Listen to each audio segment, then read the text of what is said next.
I smoothed my blouse with my hands as I studied myself in the mirror.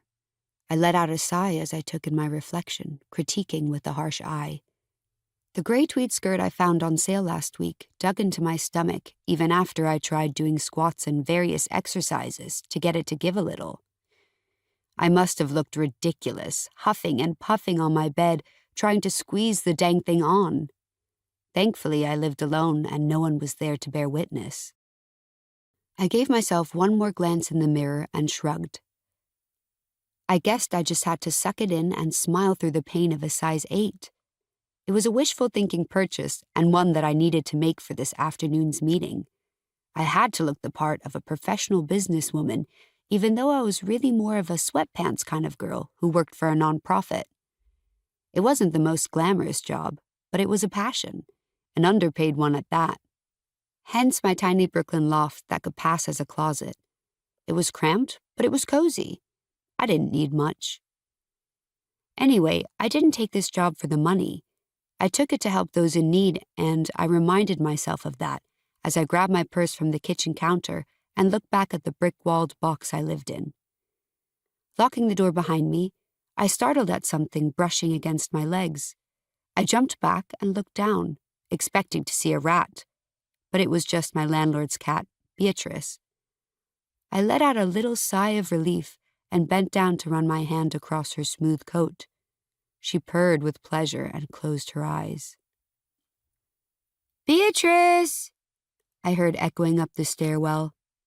"She's here," I called back. My landlord emerged at the top of the stairs, catching her breath and clutching her heart as if she had just run up 10 flights of stairs, when it was really only 2. She had a flair for the dramatic. "There you are," she said, rushing toward her cat that was in no distress at all. In fact, she may as well have been asleep. "Hey, Elma," I said, standing up as she scooped up her precious feline. "Addison," she nodded, looking me over. "You look nice." I caught a note of surprise in her voice. "Thanks," I replied, smoothing my skirt once more, even though nothing was going to smooth out the roles I've taken on from one too many orders at Ling's Dynasty on the corner. "Where are you off to?" she asked. "I have a meeting with a potential donor."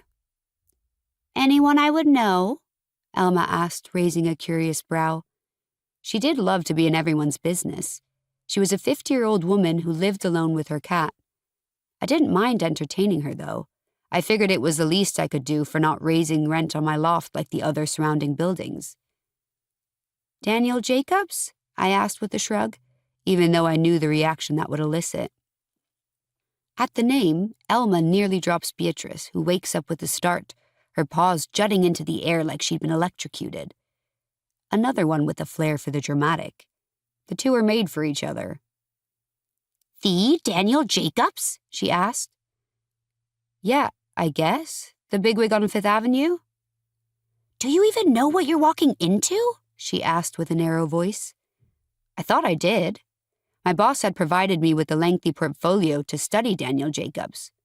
The Daniel Jacobs, as Alma put it. He was the typical New York wealthy businessman like I had dealt with before, but this guy was in a different league. He was the wealthiest businessman on the East Coast, running a tech company with his brother. I tried to pass the meeting off to someone else, but my boss was adamant that I take it. I didn't know why. It wasn't like I had outstanding people skills. They were mediocre at best. Whatever the reason, I spent the last month preparing for this meeting, so I wasn't going to let Elma get my nerves in a tizzy. They were already doing a fantastic job of that themselves.